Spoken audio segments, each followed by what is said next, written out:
Hi everyone, my name is Shishir. In this presentation, I'll be responding to the major project question, which asks us why to critically evaluate a program of children's learning using the assessment and planning cycle.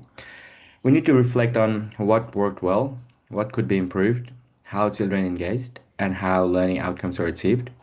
For this task, I chose the video Connecting with Practice Discovering Making Music. I chose music because it's a universal form of expression and it allows children of different ages, cultures, and language backgrounds to engage naturally.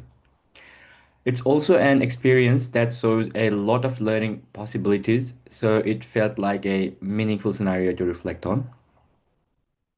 The first part of our presentation, or the first question of our question was uh, so it's the introduction. I'll just want to introduce the thing first, like discovering making music. It is an interactive learning activity where children can learn about sound, rhythm, and creativity using simple materials such as pots, pans, and sticks. The reflection is a critical report on the alignment of the activity with the intended learning outcomes in the context of cognitive, social, and emotional growth. It also addresses how the activity will be able to foster cultural and linguistic identity, develop the different abilities of the children, and their general well-being. This reflection with reference to the EYLF v 2.0 and national quality standards shows how the activity meets the requirement of the national frameworks, which can be improved, and what can be used to continue the professional growth and improvement of practice. It's framework.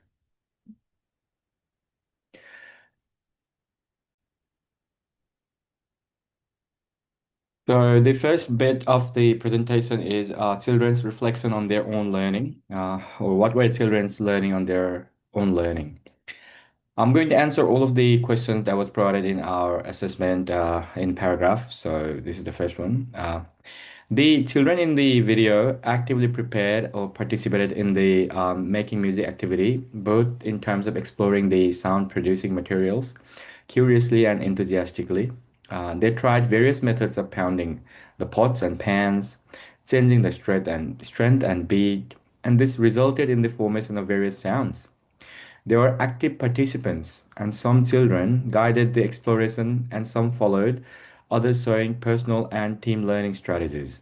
The activity was open-ended, which stimulated the children to make independent choices and decisions, and this promoted a sense of agency and choice in their learning. Similarly, children were excited and curious throughout the activity, and they frequently made comments regarding the sounds that they were making. One of the children commented that it sounded loud when one hit it hard, which meant that they were beginning to grasp the idea of cause and effect. And also, one children replied, "We should do it jointly," continuing to combine with another peer in order to form a new sound. They were getting more skills to cooperate and share ideas. Such thoughts indicate that the children were not just evolved or involved, but conscious of their actions and the outcomes they were either developing, indicating the beginning of self-regulation and critical thinking. The interactions and thoughts of the children show that they attained some learning outcomes of the EYLFV 2.0. The task also helped them grow as confident and engaged learners. Outcome 4. Because they engaged and experimented with sounds by showing curiosity and problem solving, it also helped them to develop as effective communicators. Outcome 5. Since they communicated using sound and shared ideas with their peers.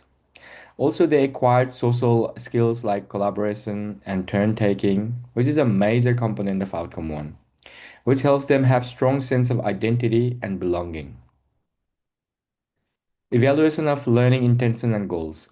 The main learning goal of the activity making music was to motivate children to investigate the characteristics of sound and rhythm with the help of common materials. These were aimed at creating a sense of experience where children were encouraged to experiment with making various sounds with cause and effect. Example, how hitting the objects in different ways changes the sound and to work together with their peers. The activity also had the purpose of promoting self-expression and creativity whereby children would learn how to communicate their ideas using sound. Learning objectives of this activity were aimed at facilitating the cognitive and social growth of children. The cognitive aspect of this activity was to improve the cognition of children in the way they learn about sound, pattern recognition, and problem solving because they learned how to make different types of sound by changing their way of hitting the pans. Socially, the aim was to enhance the skills of collaboration and communication among children as they cooperated to make sounds and exchanged ideas. Moreover, the task was intended to foster self-confidence and agency, which would allow children to make decisions regarding the way they approach the task and to discuss their experiences. This activity showed that the learning objectives were achieved because of the interest of the children to the given activity. They had come up with the concept of cause and effect because they experimented with sound and were able to manipulate the materials to alter the sound produced. Comments and observations of the children, including "let us do it together," demonstrated that they were not just experimenters but also learning among themselves, which marks the accomplishment of the collaborative and communication objectives. These considerations were also in line with the EYLFV 2.0, namely Outcome 4 and Outcome 5. In addition, the activity achieved the objective of encouraging self expression and creativity because children expressed themselves and shared ideas using sound without having to use words. The fact that they could navigate the materials and work as a team also showed that the learning intentions have been achieved successfully. Evaluation of pedagogical approaches and teaching strategies. Moving on to our next segment, which is how could we extend on learning further? Evaluation of pedagogical approaches and teaching strategies. The teacher employed scaffolding and open-ended exploration based on the Vygotsky and Piaget school of thought. The scaffold theory of Vygotsky can be observed in the way the teacher gave the children enough instructions to go beyond what they could do at that point. The teacher asked the following reflective questions. What is going to happen if I hit it gently? And can you say a new sound? Should you change how you hold the stick? These questions turn on the zone of proximal development, or ZPD, which made children want to explore, contemplate, and elaborate on their prior knowledge and were provided with the assistance needed to extend their knowledge. Guided inquiry enables children to think and solve problems to greater heights. Likewise, the constructivist theory developed by Piaget influenced the practice of an educator who taught children to be active participants of their surroundings. Piaget thought that children develop their knowledge by creating direct experiences. The everyday materials such as pots, pans, sticks were used to help children experiment with cause and effect and to create relationships between their actions and the sounds they could make. This is in line with the belief of Piaget that children are active learners who build knowledge based on sensory experience with their world. Nandi and Das, 2023. Curriculum decision making. Could additional resources be added? The materials and environmental decisions made by the educators were made to be congruent with these theoretical frameworks. The open-ended materials helped Piaget to develop the concept of active learning, where children got a chance to explore and make decisions on their own. The learning environment that promoted individual and group interactions was designed in such a way that the children could experiment with their ideas to develop cognition. And that's from Piaget, and social learning. That's from Vygotsky. It was an open environment where children could share their ideas, play with sounds, and learn with other children, which facilitated social cooperation.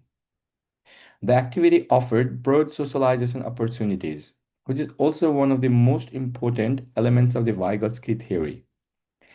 The educator promoted peer learning by encouraging children to collaborate to produce sounds, and children shared ideas. negotiated, and communicated. Silesian Extension 2024. At the same time, the activity helped in critical thinking and self expression as children were encouraged to experiment and share their findings as a sound. I have observed in my practice that intrinsic motivation and curiosity are promoted by giving a variety of materials and limited guidance. Their reflection also helped them to learn with the assistance of the scaffolding provided by Vygotsky. I also understand that I can also encourage further collaboration by facilitating more peer to peer problem solving and redirecting critical thinking without interfering with the freedom of children to explore themselves. Evolution of the learning space. The indoor and outdoor environment of learning contributed greatly to the activity of making music. Outdoor environment gave children lots of space to move and play with sound, and this promoted individual exploration and collaborative play. I have also realized that children tend to be more creative in their interaction with the materials when they are allowed to move freely. The everyday objects not only enriched the environment with sensorial experiences, but also provided the opportunity to solve a problem and express oneself. In my opinion, this free learning environment enabled children to show their interest and imagination more freely. Similarly, safety will always be the priority when organizing such activities, and I noticed that the educators has ensured that all the materials were safe to be handled by the children. I usually give kids age-related materials and offer close supervision to facilitate safety as well as allow them to explore freely. Based on this, I believe that I can do better in my own practice by making sure that every children has access to a number of safe managed resources that promote active engagement and reduce any potential risks. This learning space was created to provide both solo and cooperative learning. In practice, I usually attempt to organize learning settings that permit both forms of engagement. Though I am aware that I could offer more formal ways of peer collaboration, in this situation, I could more effectively encourage children to work together and enhance their teamwork and communication skills by having them work jointly on tasks, such as creating a rhythm together. On the other hand, when I think about the materials that were utilized in this activity, I wonder whether I could extend the learning by introducing additional cultural diversity in the instrumentation. Offering culturally different instruments would help children to learn about the world musical traditions, which I will incorporate in future. So that those were the outcomes received, and I'm talking about how do I know and what were other national regulation, national law, and UILF v2.0 considered, and also using the UILF v2.0 planning scaffolding as the provocation. So the next is evaluation of professional practice. Reflecting on my own practice, I noticed that the activity showed the significance of scaffolding and open-ended exploration, which are both consistent with my teaching philosophy. I have a tendency to provide a setting where children are allowed to discover. But I understand that guided questioning, as the teacher prompts children in the activity, can assist in enhancing children thinking. I also wish to introduce more scaffolding strategies into my practice, especially reflective questioning, to prolong children learning and make them reflect more on what they are doing. This activity has revealed areas where I need to seek improvement in my practice. Although I can offer resources to do the exploration hands on, I can be more purposeful in my scaffolding by asking open ended questions that can challenge children to think more critically about their learning. Next time, I would prioritize peer cooperation since I realized that the children in the video benefited on the concept of collaborating. More group work and collaborative problem solving may improve social and cognitive skills, which I will include in subsequent lessons.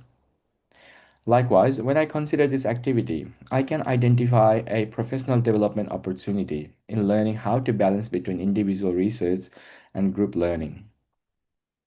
In my view, the social learning approach by Vygotsky has great potential in contributing to my practice. Next time, I would tend to provide more peer-based learning by including group-based activities in which children are asked to create or solve something collectively. I'll also engage in professional development on scaffolding and inquiry-based learning so as to further enhance my skills in guiding children without taking away their freedom of choice.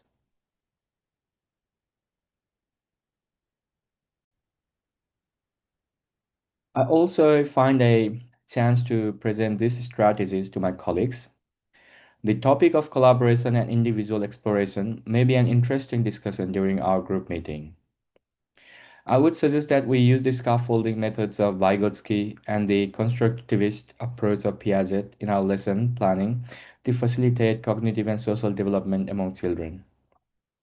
Evaluation of national regulation and EYLF v 2.0 alignment. The activity music of making music fits in the EYLF v 2.0, especially in facilitating the learning and development of children. Open-ended materials and scaffolding encourage such principles as high expectations and responsive teaching. Reflective questioning of the educator facilitated EYLF outcome 5, which is children are effective communicators, by asking children to communicate using sound. The activity also corresponds to the outcome 4, which is children are confident and involved learners, as it enables children to experiment both individually and in groups. This assists the children to develop confidence, creativity, and collaboration with a significant manner. And regarding the National Quality Standards NQS, the activity addressed Quality Area 1, which is educational program and practice, since it is founded on a recognized learning framework and involves critical reflection. The activity fosters agency of the children and respects their personal identity through giving them chance to explore themselves. The scaffolding by the educator expands the knowledge of children and they get assistance in their studies without losing their autonomy, promoting both independence and social learning. Now, in conclusion, to sum up the activity, making music was able to support children learning by encouraging independent exploration, critical thinking, and collaboration. By means of open-ended resources and scaffolding, the teacher provided valuable learning experiences that were consistent with EYLFV 2.0 principles and the national quality standards.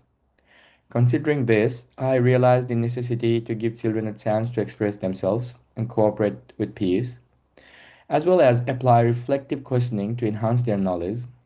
I will also continue to work on my practice by applying additional scaffolding and collaborative learning strategies in lesson in the future. Thank you so much for listening to me. Have a good day.